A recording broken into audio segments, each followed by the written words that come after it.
Ертеде бір кедей болыпты. Үлкен баласының аты Әшкен, ортаншы баласының аты Мөшкен, ал кіші баласының аты Жұмакел деген. Үйінде отырып, күнелте алмайтын болған соң, үш бала әкесінен рұқсат алып, алыс жерден кәсіп іздеуге шықпақшы болыпты. Сонымен, кедейдің үш баласы кірлерін жуғызып, бір қоржын малта алып жүріп кетеді. Бұлар ұзын жолға түскен кезде артынан әкесі айқай салып шақырады. «Тоқтаңдар, әкеміз шақырады, тосайық», дейді Әшкен. Балалары тоқтап тұрып әкесін тосып алады. «Қарақтарым, жолдарың болсын. Осы кетіп бара жатқан жақтан қопа кездессе қонбаңдар, түстенбеңдер. Одан әрі өте бергенде жалғыз мола кездеседі, оған қонбаңдар да түстенбеңдер де. Одан өтсеңдер бір көп мола кездеседі, оған да қонбаңдар, түстенбеңдер де. Ал енді қош, аман болыңдар», деп шал үйіне қайтып кетеді. Балалар жүріп келеді. Айлардан ай өтіп, күндерден күн өтеді. Тек бір мойындары ырғайдай, беттері торғайдай болғанда, кіші бесін кезінде бір қалың қопа қамысқа жетті. «Әкеміздің айтқаны бар, қонбайық, қопадан шыға қонайық», десті де жүріп кетті. Әлі жүріп келеді, әлі жүріп келеді. Қопа бітетін емес. Күн батып, қас қарайып, түн болды. «Қой, не де болса Құдайдың әмірімен болар. Қонайық, әйтпесе адасармыз», деді біреуі. Қалғандары мұны мақұлдап, сол жерге қонатын болды. Әшкен күзетте тұрады. Қалғандары ыстықтарын ішіп, ұйықтап қалады. Әшкен күзетте әлі тұр. Әлдене уақытта айды бұлт шапты. Бұлт түйілген бетімен жатқан адамдарға қарай дауылдатып бет алды. Бұлт жер бауырлап төмендей бастағанда, қолына қанжарын алып, Әшкен де бұлтпен араласа кетті. Не екенін өзі де білмеді. Қап-қараңғы, әйтеуір. Қолына жанды нәрсе сияқты бірдемені ұстағандай болды. Алысып-алысып, әлдене уақытта жерге ұрды. Маңдайының терін бір сыпырып, жан-жағына қараса, таң да сарғайып атып қалыпты. Астында жатқан 7 басы бар сары құс екен. Бастарын кесіп-кесіп алып тастап, жонынан қайыс тігіп алды. Алған қайыстың ұзындығын өлшеп жібергенде, ұзындығы 400 қарыс болыпты. Бүктеп қалтасына салып алып, таң атқан соң інілерінің қасына келіп жатып қалады. Таңертең үшеуі тұрады да, ыстықтарын ішіп жүріп кетеді. «Сен не көрдің?» деп інілері сұраған жоқ. Бұл «Мен мынаны көрдім» деп айтқан жоқ. Әлі жүріп келеді. Бұларға істейтін кәсіптің жөні түзуі кездеспейді. Анау-мынау іске шатылмайды. Жүріп отырып, бір жалғыз молаға кездеседі. Олар алдағыдан аман өткен соң, әкелерінің айтқанын есіне алған жоқ. Қона кетті. Енді бүгін күзету кезегі Мүшкенге келді. Қалғандары ыстықтарын ішіп алып, жатып қалды. Мүшкен күзетте тұрады да, «Осы әкеміз не себептен осыған қонбаңдар деді, білейінші», деп молаға жақын келді. Ай қараңғы түн. Моланың жан-жағынан айналып жүріп, ішіне кірсе, бір тас жатыр. Ол моланың ішін жарық қылып тұр екен. Тасты көтеріп жіберіп еді, астынан бір есек шықты. Кіріп келсе, үй іші толған алтын, ауыз жағындағы тағы бір есік тұр. Ашып келсе, 7 басты бір дәу жатыр екен. Оны барып оятып еді, тұра мүшкенмен алыса кетті. Алысып, әлдене уақытта алыпты алып ұрып, 6 басын кесіп алып, бір басын қалдырады. Сонда алып, енді мені өлтірме, дос болайық, деп бір топ кілтті суырып берді. Өзі ертіп жүріп, үй ішін аралатса, үй толған алтын, қазына екен. Мұның бәрін көрді де, кілтті қалтасына салып алды. Дәудің қалған басын тағы қағып алып, өлтіріп, көме салып шықса, таң атқан екен. Туысқандарының жанына келіп, жатып қалады. Ертеңіне тұрып, ыстықтарын ішіп, жүріп кетті.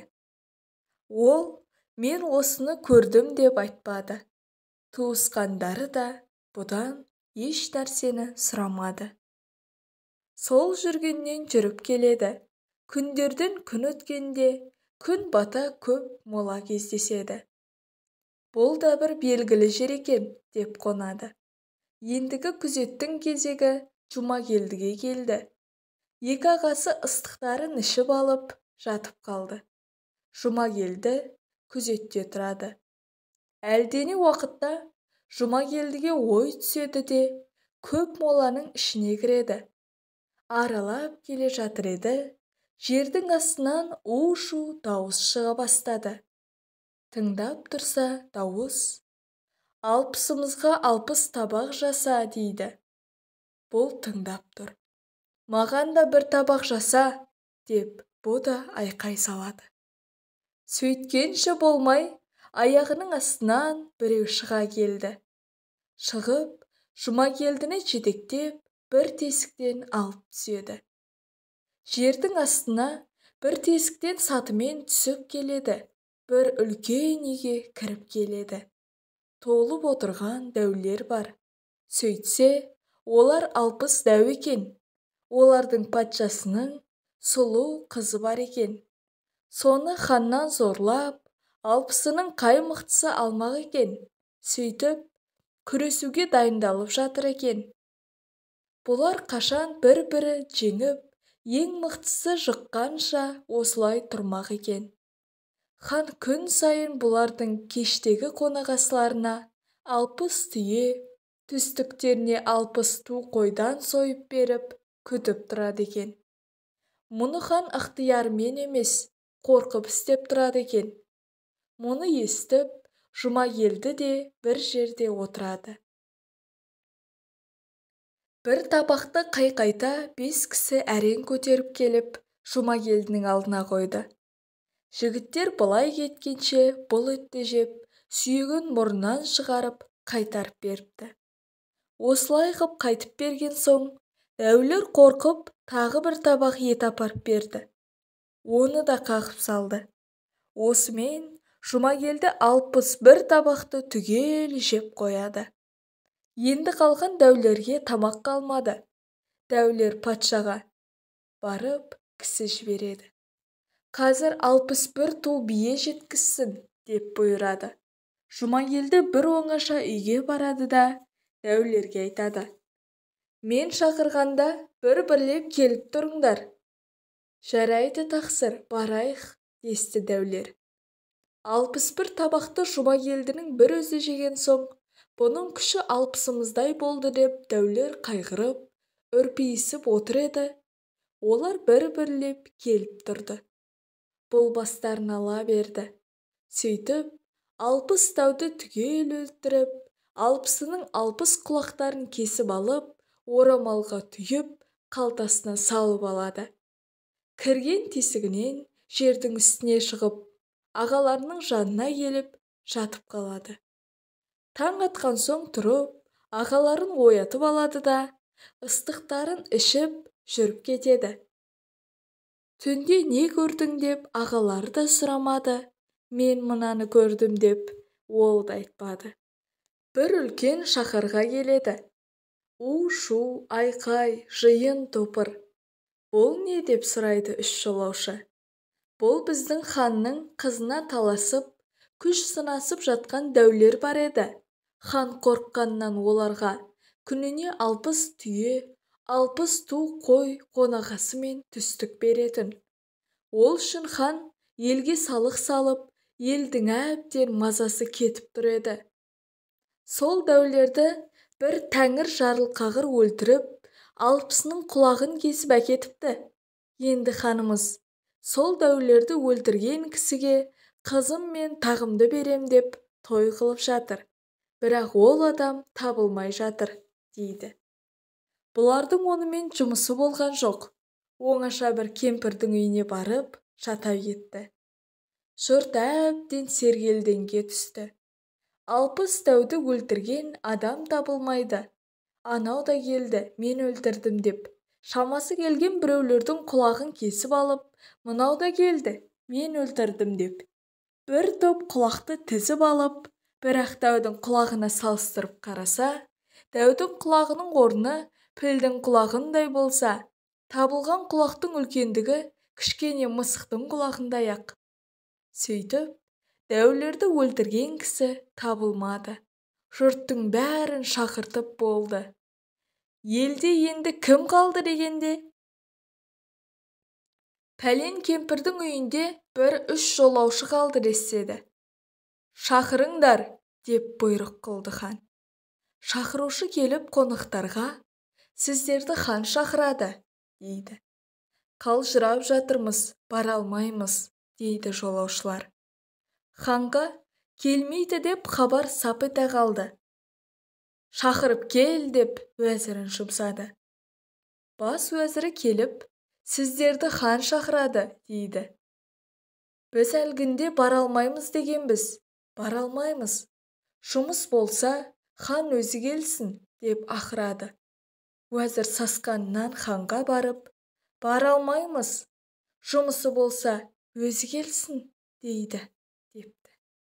Хан аз ойланып, осылар болмаса игеді деп сескеніп, өзі келеді. 3 жігітті үйіне ертіп әкеліп, жақсылап қонақ қылады. Жігіттер, қайдан келе жатқан адамсыңдар? Қандай ерліктерің бар? Мына өлген дәуден не хабарыңыз бар? Деп сұрайды. Ханның алдына әшкен тіліп алған теріні тастайды. Мүшкен бір қалта кілтті тастайды. Жұмагелді 60 құлақты тастайды. Барлығын хан қолына салып отырып, басын шайқайды. Мынау 7 басты дәу мен сары құс жалғыз моладағы алтынға таласқалы 3 жыл болды. Ақыры екеуі де өлген екен, дейді. Ертеңіне хан ат шаптырып той қылады. 60 ала ат, 70 желбас ат сойып, жұртын түгел жияды. Сөйтіп, қызы мен тағын Жұмагелдіге бермекші болады.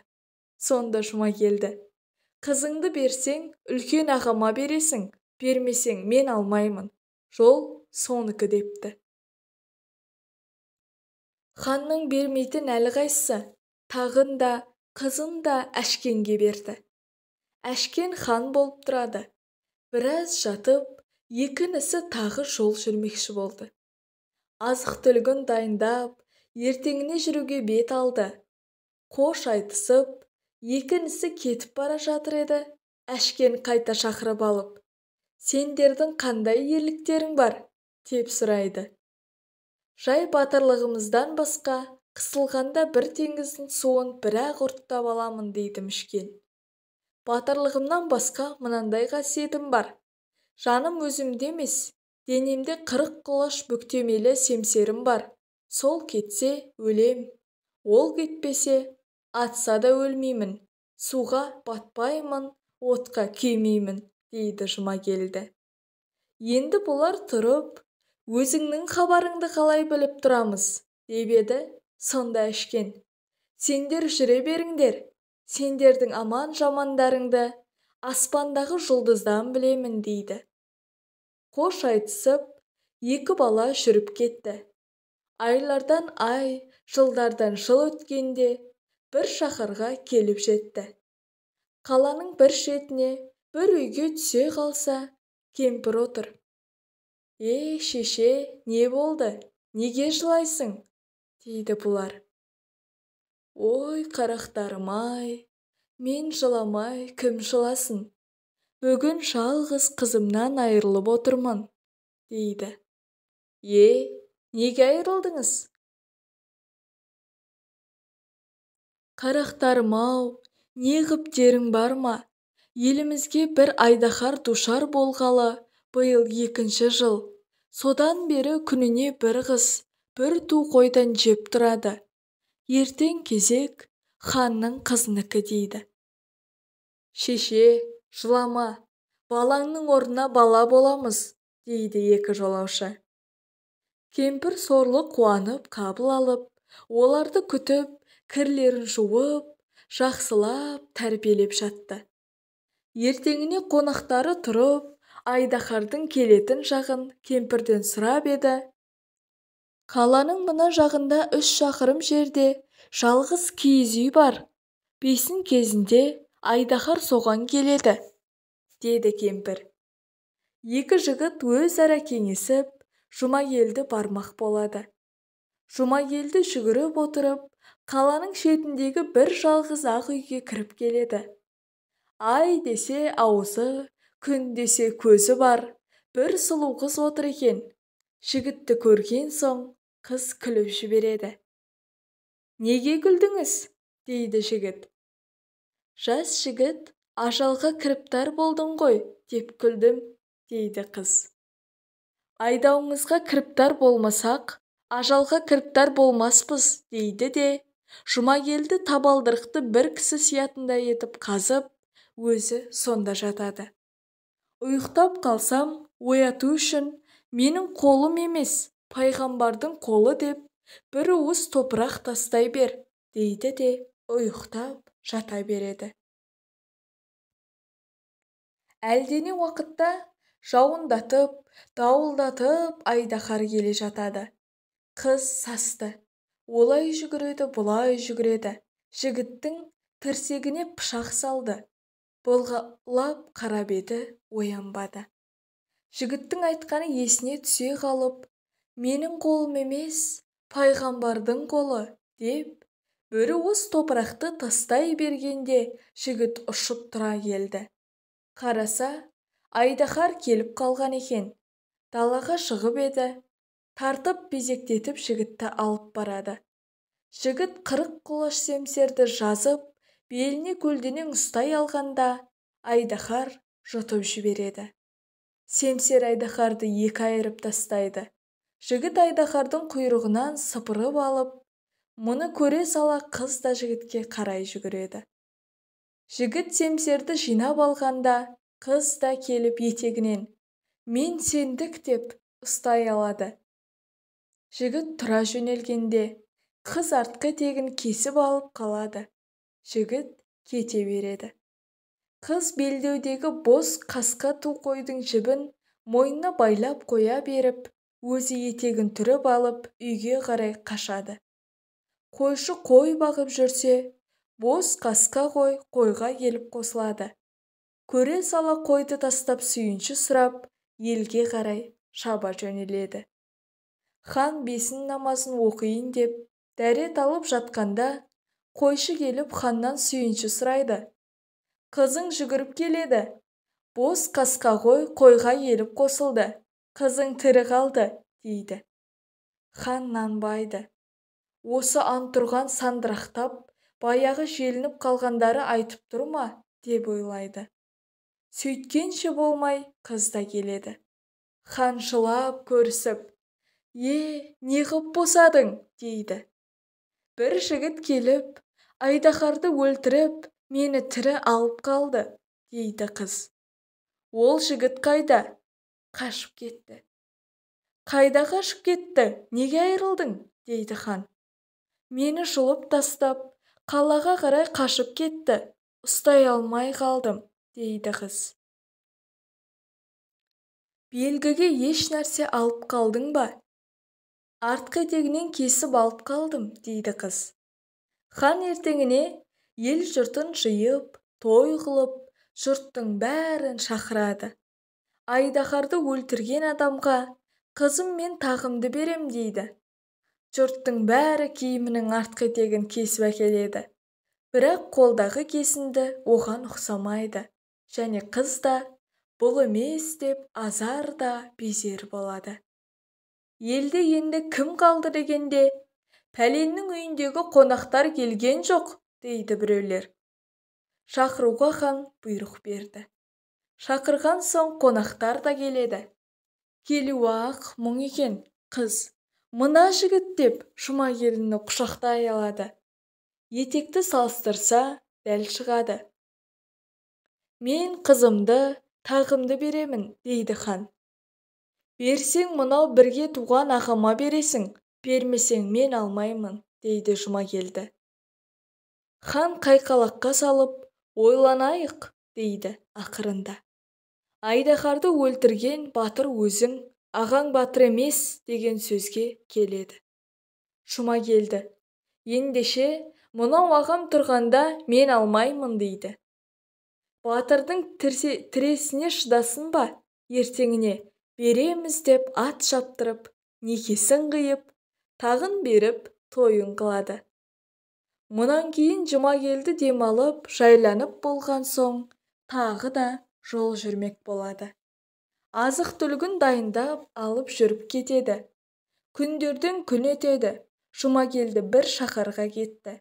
Шаһардың екі жағы ат шаптырым, оның жанында шамасы 5-6 шақырымдай жерде басы аспанмен тірескен бір ақ күмбез үй тұр екен.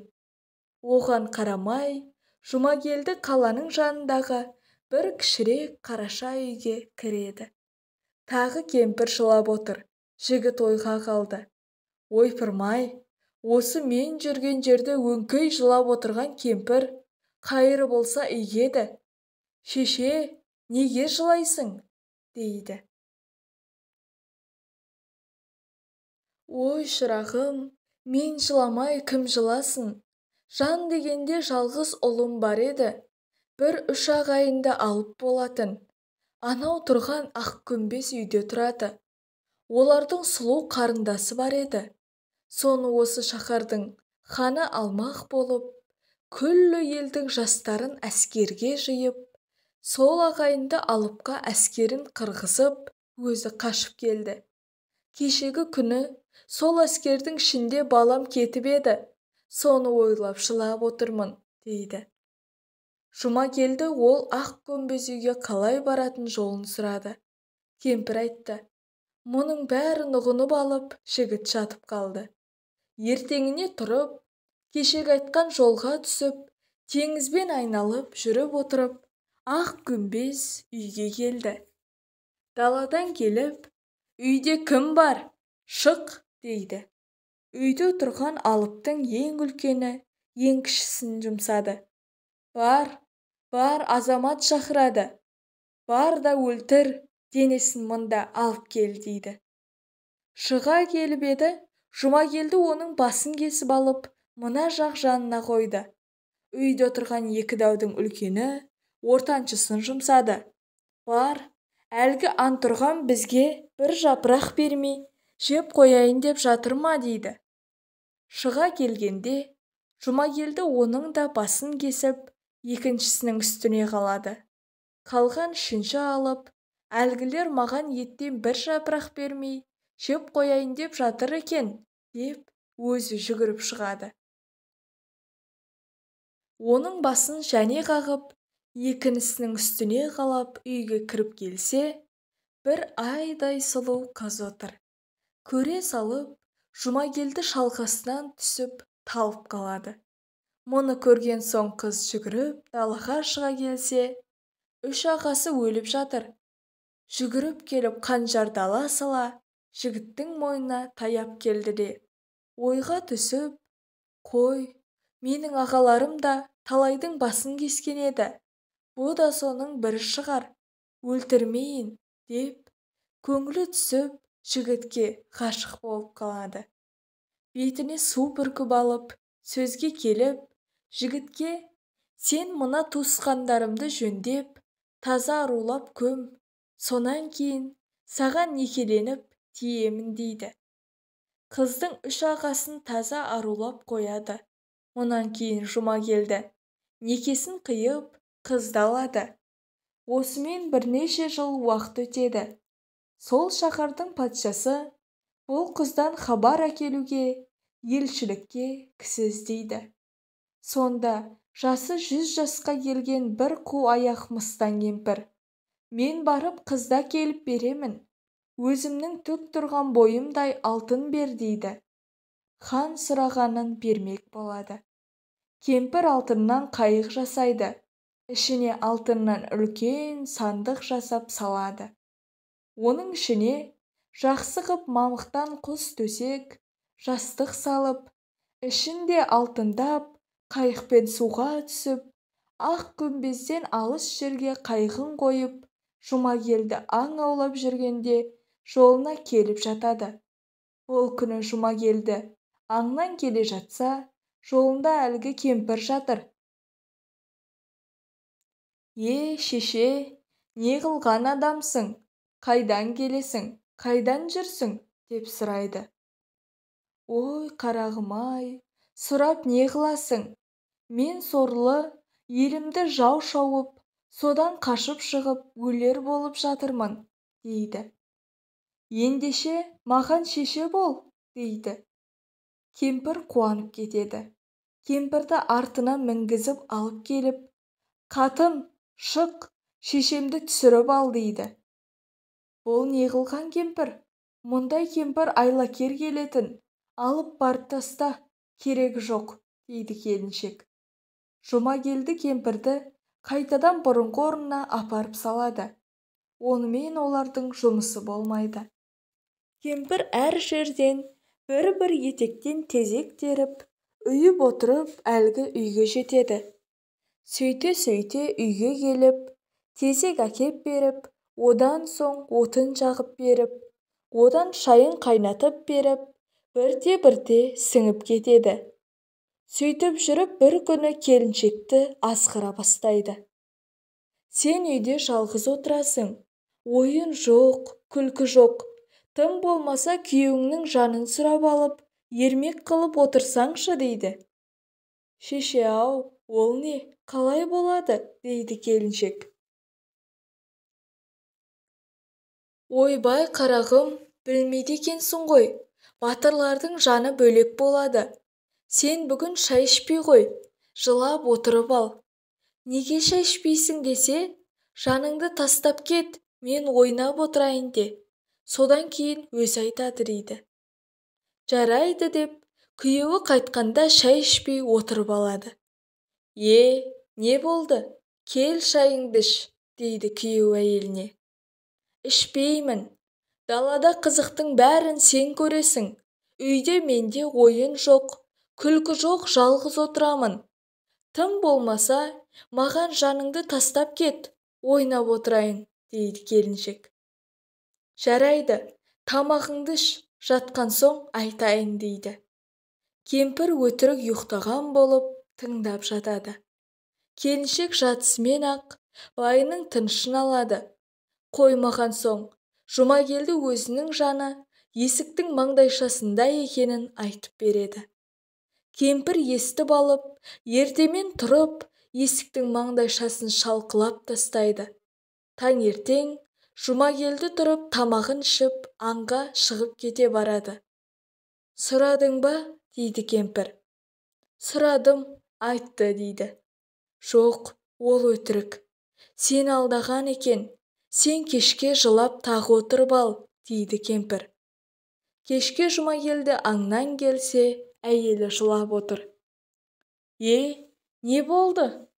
Сен жаныңды бермейсің, айтпайсың, алдадың» деп өксіп-өксіп қоя береді. Жатқан соң айтайын» дейді. Жатқан соң әйелі тағы сұрап, Жұмагелдінің тынышын алады. «Менің жаным түндіктің бауында» дейді. Мұны кемпір естіп алып, түнде тұрып түндіктің бауын кескілеп тастайды. Таңертең тұрса, жігіті өлген жоқ. Тұра келіп аңға кетіп қалады. Кемпір тағы сұрайды. Келіншек естігенін тағы айтады. «Онысы қате, сен алдаған ғой, енді айтар» дейді кемпір. Кешке Жұмагелді аңнан келсе, әйелі жылап отыр. не болды? Тағы жылап отырсың ба? Сен жаныңды айтпайсың деп еңірейді әйелі. Жарайды, енді айтайын. Менің 40 құлаш қанжарым бар. Менің жаным сонда. Егер ол қанжарым кетсе, мен өлемін. Қалайша жанымды саған берейін дейді батыр.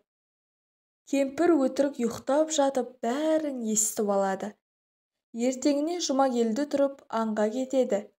Кемпір жүгіріп барып, шарап әкеліп, бір құлынның етін жақсылап асып, шарапқа салды. Әйел еттен біраз жеді де құлап қалды. Жұмагелді де білмеді, жеп отыр. Бір уақытта о да жығылды. Кемпір ыдыстарын жинап болып, Жұмагелдіні шешіндірсе, кісі көтере алар емес 40 құлаш семсерді қолтығының астына байлап алған екен. Кемпір семсерді көтере алмады. Болмаған соң сүйретіп апарып, дарияға тастап жіберді. Сөйтті де кемпір түк көрмеген адамға ұқсап, келіп жатып қалады. Ертеңіне кемпір тамақ дайындап, әйелді оятады. Әйел әрең тұрады. Тамақ пісті. Жұмагелдіні оятшы қарағым, дейді. Келіншек барып оятайын десе, Жұмагелдінің денесі былқ-сылқ ете қалады. Жүгіріп кемпірге келеді. Әже-ау, балаң өліп қалыпты дейді. Қойшы жағыңнан алғыр, мынау не дейді деп кемпір жүгіріп келіп қараған болып жатыр. Олай-бұлай қозғап көрді. Өлген адам тіріле ме? Көп жыла, аз жыла, ештеңе өнбейді. Келіншек талып қалады. 7 күн, 7 түн тамақ татпай, шала өлік жатады. Bir күні басын көтеріп, әже, балаңды енді таза арулап, жуып көм дейді.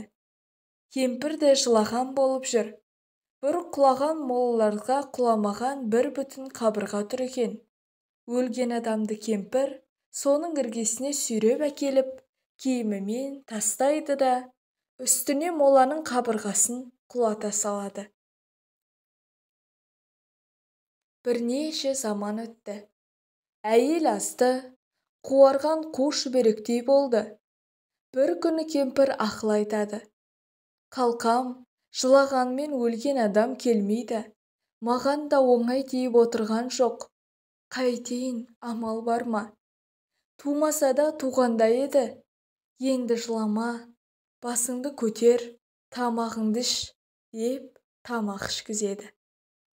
Мұнан кейін кемпір тағы да, киіміңді ки, бойыңды көтер, су жиегіне барайық дейді. Шешесі қастық істейді деген ойында да жоқ. Киімін киіп алып, су жиегіне шықты. Жағалап қыдырып жүреді. Күннің астында көз көрім жерде жалтыраған бір нәрсе көрінеді.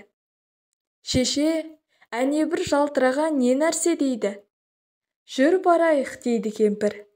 Екеуі жағалап келсе, бір алтыннан жасалған қайық. Кемпір екеуі қайыққа мініп алып, суды қыдырады. Келіншек судың ар жағынан қараса, үлкен сандық тұр. Ішін ашып қараса, құс төсек салулы, жұмсақ бір кісілік төсекті көреді. Кемпір оның көргенін байқайды да, қарағым, ішіне жатып көрші, сияр ма екенсің дейді.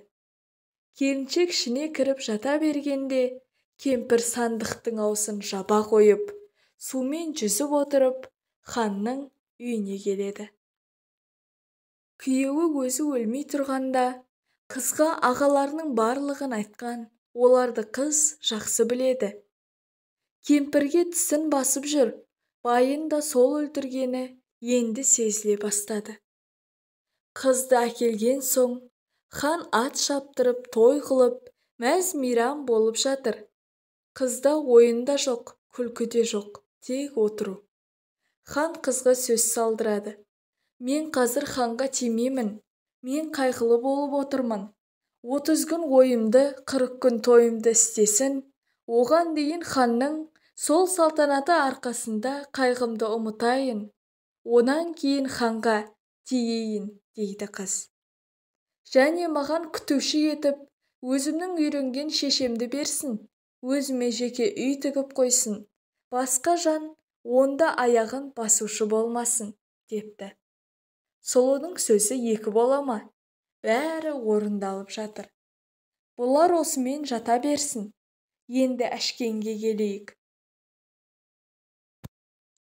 Әшкен бір күні далаға шығып, уәзірлермен бір тұрса, аспанда бір жұлдыздан қан тамып тұр екен.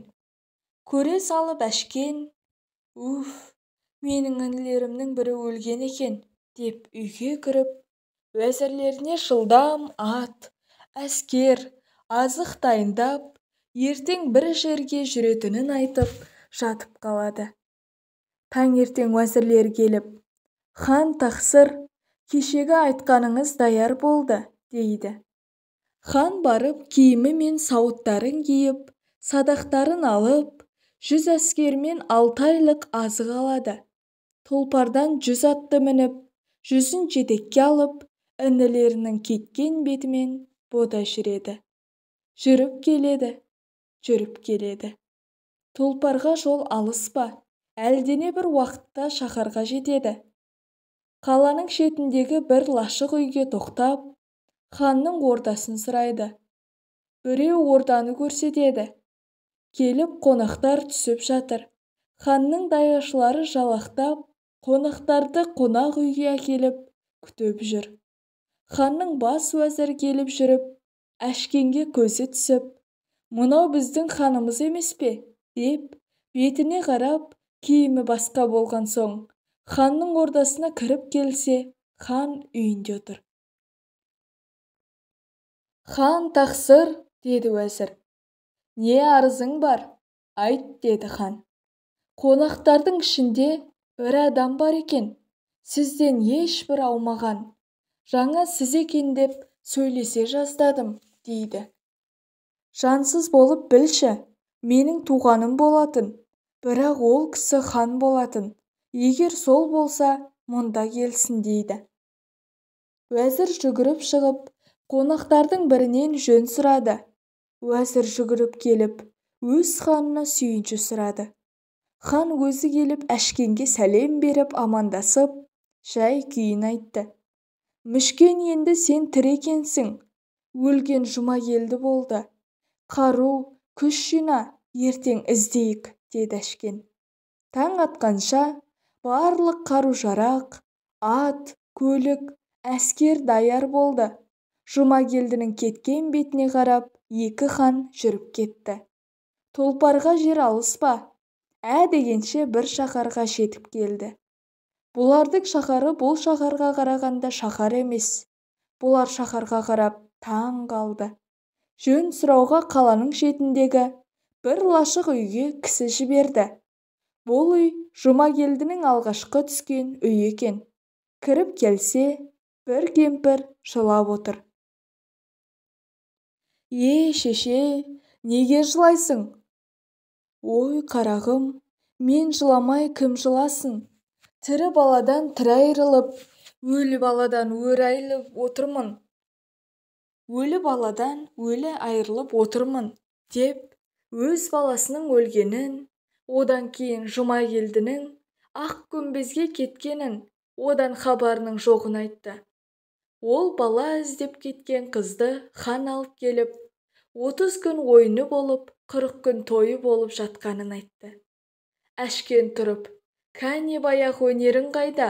деген соң, мүшкен үшін босатып алып, ышқынып, суды бір ұрттап алғанда, құп-құрғақ болып, жол ашылып қалды. Әскерлері бері өтіп алды. Ақ көмбез үйге жақын келсе, жерді сызып бір із жатыр. Әшкен көрген заматта, «Мынау Жұмагелдінің семсерінің ізі екен» деп ізге түсіп отырса, үйден шығып суға тіреледі. «Кәне, тағы ұрттап көр», деді Әшкен мүшкенге. Мүшкен суды ұрттап алып еді, ештеңе де көрінбеді. Суды қайта құйып жіберді. Әлдене уақытта күшін жинап, қайта тартқанда, жердің бір қабат қыртысы ұртталды. Сосын жылтыраған бірдеме көрінді. қазып жіберіп қараса, семсер бүктелген қалпында құмға кіріп жатыр екен. Ала-сала мола біткенге әскерлерге ақтартса, Жұмагелдінің тәрі сары тат болып киімімен жатыр екен. Алып жуындырып жіберіп, әшкеннің өзі, менің қолым емес, пайғамбардың қолы деп, семсерді бұрынғы орнына байлап жібергенде, бала көзін ашып тұра келді. Өте қатты ұйықтап кеткенмін деді. Ұйықтаған жоқсың, өліп тірілдің деп еді, нанбады. Үйіне келсе, әйелі де, шешесі де жоқ. Кемпірдің түбіне жеткенін сонда ғана білді. Жұмагелді барды да, тоғай тоған жылқыдан 200 ту биені айдап келіп, мынаны тамақ қыла беріңдер, мен хан жаққа барып келейін деп, жанына бір батырды алып кетіп қалды. Келсе, ел жиналған той, ханды сол табанда ұстатып алып, өз уәзірлеріне бұйрық беріп, дарға тартқызды. Ханның көмекші уәзірлерінің бәрін адамына өлтіріп, үйге келсе, келіншек әппақ қудай болып жүдеген, құр сүйек тек ілініп отыр екен. Жігіт кіріп келгенде, келіншегі талып қалды. Жылауға да шамасы келмеді. Оны жұбатып, қуантып алып, кемпірді ұстатып, тірідей сойып өлтірді. Өзі ханның тағына мінеді, сөйтіп туғандарына қайта оралады. Әке шешесін баяғы моладағы алтынды алдыртып, үшеуі 3 жерге патша болып, барша мақсат мұраттарына жетіпті.